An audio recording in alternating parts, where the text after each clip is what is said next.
A pergunta que eu ia fazer para você, Bisoto, que você estava comentando ali da galera que está procurando uma liderança para seguir, está procurando um caminho.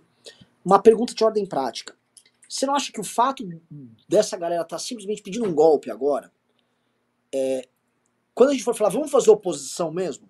Oposição institucional, rua, rede, né? Aquela coisa, sabe, tipo, mundo real. Não é frustrante, porque o cara tá usando crack, ele tá viciado numa droga muito extrema, né? Ele tá lá com o cachimbinho dele de crack, numa biqueira, e com o Rodrigo Constantino fornecendo a pedra. De repente vai falar, não, olha só, você não vai mais usar crack, você vai tomar uma cervejinha com a gente, e ainda depois vai comer uma comida balanceada, entendeu? O cara fala, mas eu tô no crack.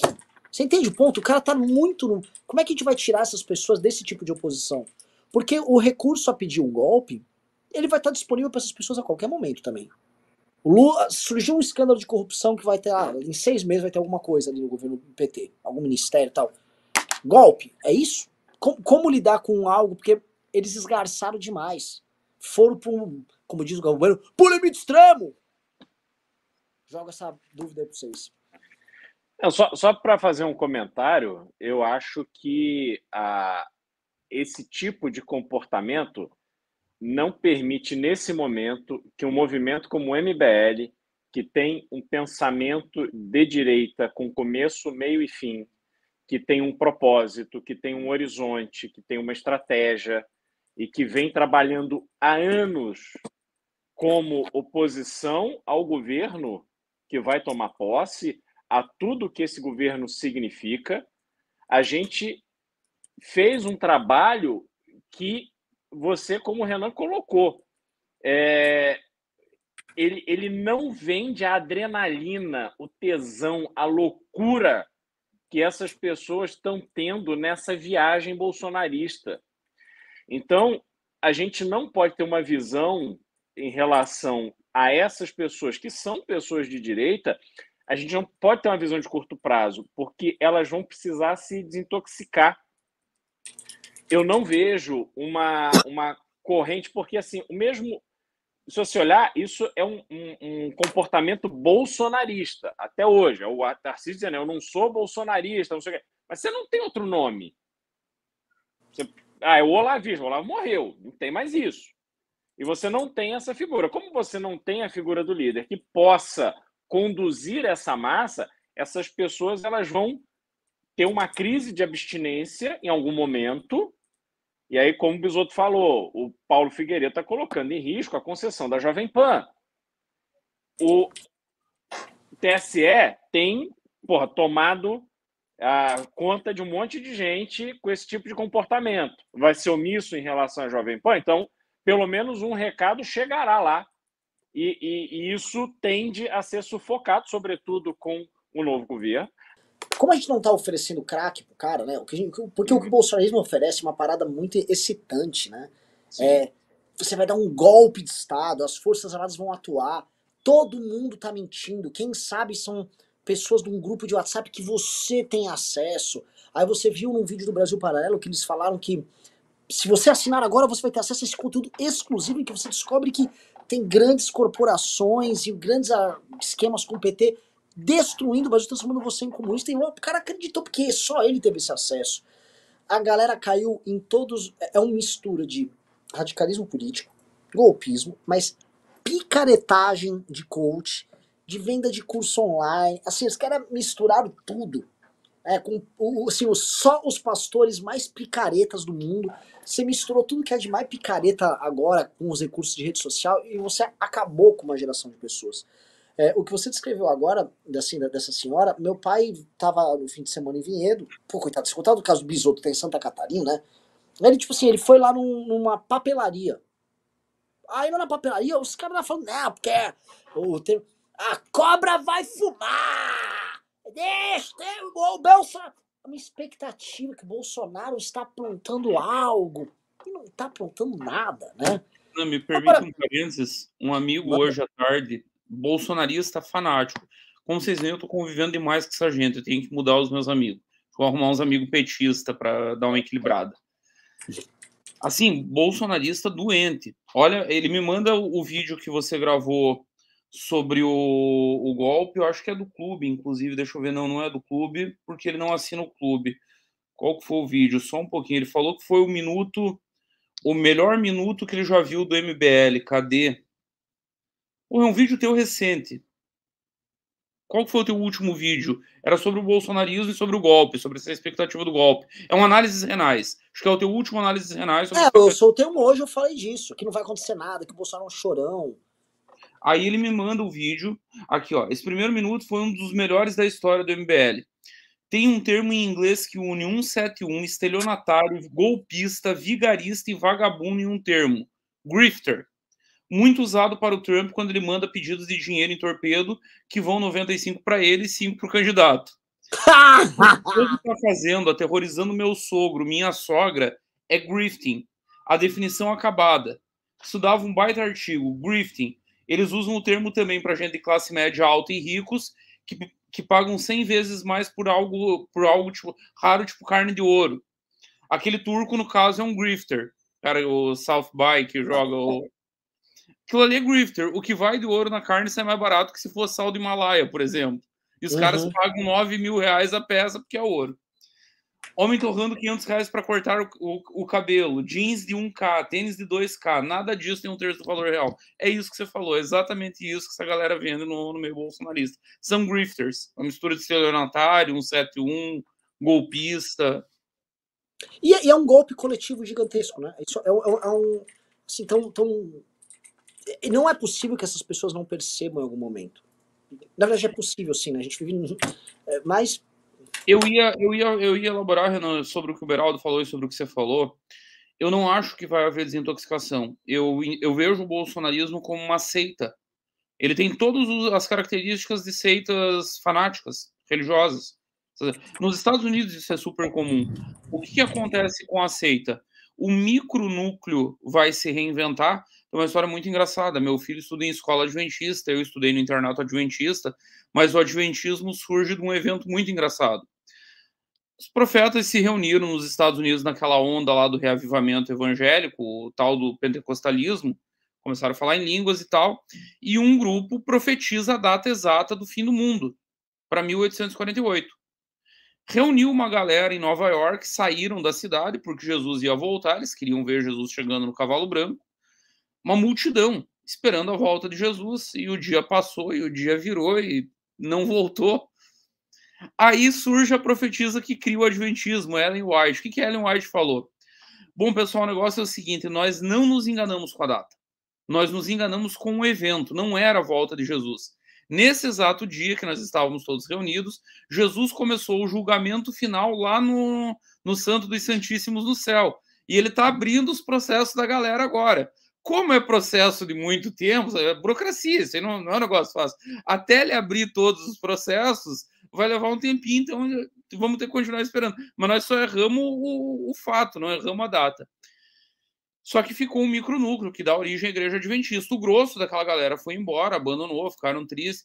Tem alguns eventos mais extremados. Você tem um Jim Jones, por exemplo, que termina no suicídio coletivo em Jonestown.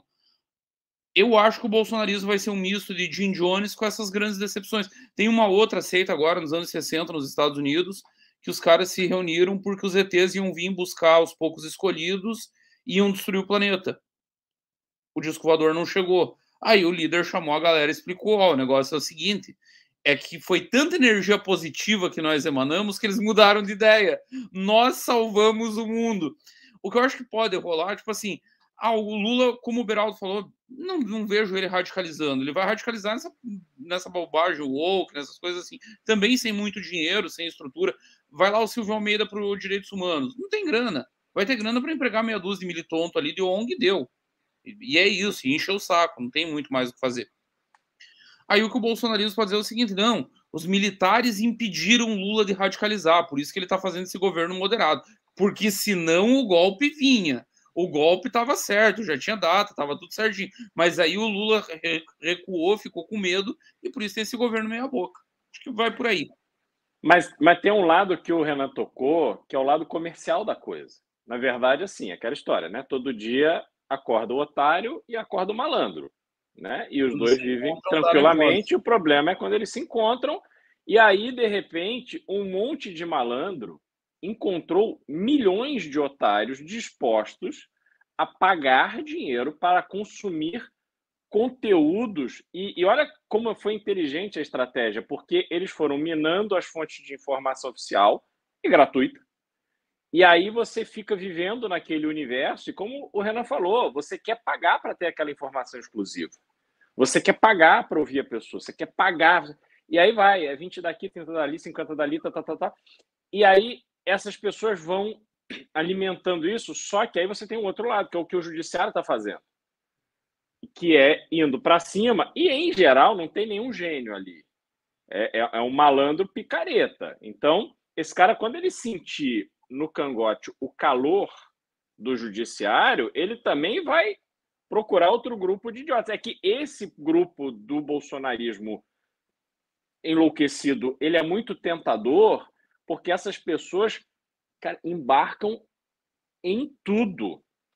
Em tudo. Eu estou vendo apartamento para alugar. Eu fui visitar um apartamento, uma moça, mãe de 2 filhos, ela me recebeu na casa dela e, enfim, começou aquela conversa e tal. Ah, quando é que você vai desocupar e tal? Ela falou assim: não, olha, eu estou esperando para ver se o Lula realmente vai tomar posse. E se ele tomar posse, eu, meu marido e meus filhos, a gente vai para os Estados Unidos. Aí, ela nunca tinha visto na vida. E, pois é, porque essa situação é muito preocupante e eu estou fazendo a minha parte. Eu já fui lá para o quartel e tal. Tipo, cara, assim, o marido trabalha no mercado financeiro, ela tinha um escritório em casa, enfim, tem algum tipo de atividade. Os filhos estudam em boas escolas e ela está vivendo essa loucura, essa paranoia. Então, essa moça, ela certamente já doou pro Pix não sei o que supostamente era para ajudar o caminhoneiro não sei aonde. Ela assina o Brasil Paralelo, ela dá grana para o que for, e o que precisar, ela está dando dinheiro. Entendeu? Isso alimenta. Então, assim, há uma questão comercial por trás. E eu acho que a única forma de você deter essa questão comercial, como você não tem nenhum grande gênio ali, eu acho que é muito mais pela picaretagem do que pela genialidade, eu acho que o judiciário vai aplacar isso. Aí essas pessoas, de novo, a gente volta no problema que essas pessoas não vão ter mais acesso fácil a esse crack que estão deixando elas completamente loucas. É exatamente isso. Exatamente. Tem uma questão mercadológica que ela é inegável. Inegável. Muita gente está ganhando muito dinheiro com isso. A Jovem Pan, ela não sei se ela já era a maior do mercado, mas ela se tornou disparada a maior rádio. Sabe? Faturou, ganhou. O Brasil Paralelo está no. Vocês vão assim, tem anúncio do Brasil Paralelo em ônibus. Né? Não, o Brasil Paralelo comprando espaço em TV fechada, né? Eles estão nos intervalos do History. E o público que consome History está propenso a consumir o conteúdo deles. Sim. Eu passo o dia vendo alienígenas do passado. É natural que eu queira ver a opinião do Brasil Paralelo sobre o futuro do Brasil. E é impressionante que assim, isso que vocês estão descrevendo realmente acontece com pessoas que têm formação, dinheiro. É assustador. E eu não sei explicar como isso acontece, sabe? Pessoas que têm discernimento, gente que estudou fora, caindo nessas conversas e divulgando, e a pessoa se acha inteligente. Eu não sei se é falta de leitura, porque é uma coisa que a gente sempre comentou, como não importa a classe social no Brasil, como a burrice ela é democratizada aqui. A burrice, ela tá... Se tem uma coisa que tá em todas as classes sociais, assim, a burrice, ela tá lá. E, essas pessoas não eram para ser burras, né? Elas tiveram do bom e do melhor.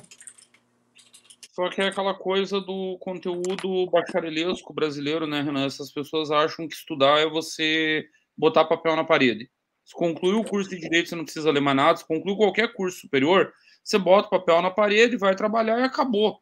No Brasil, cultura, infelizmente, não é distintivo social. Você vai em qualquer lugar do mundo, as classes altas não se contentam em ter dinheiro. Não se contentam em ter um barco estacionado em Mônaco, por exemplo. O cara quer saber a diferença de uma pintura de um Picasso para um Monet, para um Van Gogh. Ele quer discorrer sobre... Ele não compra um quadro para botar na parede e dizer que o quadro custou não sei quantas centenas de milhares de dólares. Ele compra, ele conta a história do quadro, do pintor. Se alimentam de cultura. Isso não é normal no Brasil. Isso não é natural no Brasil. as nossas universidades, elas são pensadas como centros de formação de mão de obra, o que é uma aberração. Elas não são pensadas para formar uma classe alta e intelectual. Aquela elite cultural que o Olavo prometeu formar, que nunca existiu, que nunca passou perto, e que as universidades também não dão conta no Brasil. Então, é um problema histórico nosso, é difícil superar isso. Por isso que Que é burrice. Monet, que Monet e Van Gogh o que, Bisoto? O negócio é Romero Brito, porra. É coloridinho, entendeu? Fácil de ver, é divertido. E, Beraldo, você tá esquecendo da grande artista do bolsonarismo. Eu esqueci o nome dela, que pinta os Lucy quadros. Borne. Lucy Borne. A Lucy Borne, gente, é igual a gente ficar rindo, o Brasil Paralelo vem de conspiração. A Lucy Borne deve estar faturando horrores com aqueles quadros dela. A Lucy Borne, ela é a grande artista do bolsonarismo. Ela captou a alma da coisa. Os quadros delas viram memes, assim, rodam no zap, o Bolsonaro chorando com uma águia atrás e, sei lá, o Duque de Caxias olhando pra ele. São coisas completamente aleatórias. E é impressionante, ela é uma artista, assim, com uma produção prolífica. Sai 3, 4 quadros delas às vezes num dia, entendeu? Porque ela sobrepõe imagens e tal, é uma coisa horrorosa. E tá lá, e quem somos nós pra falar qualquer coisa, né?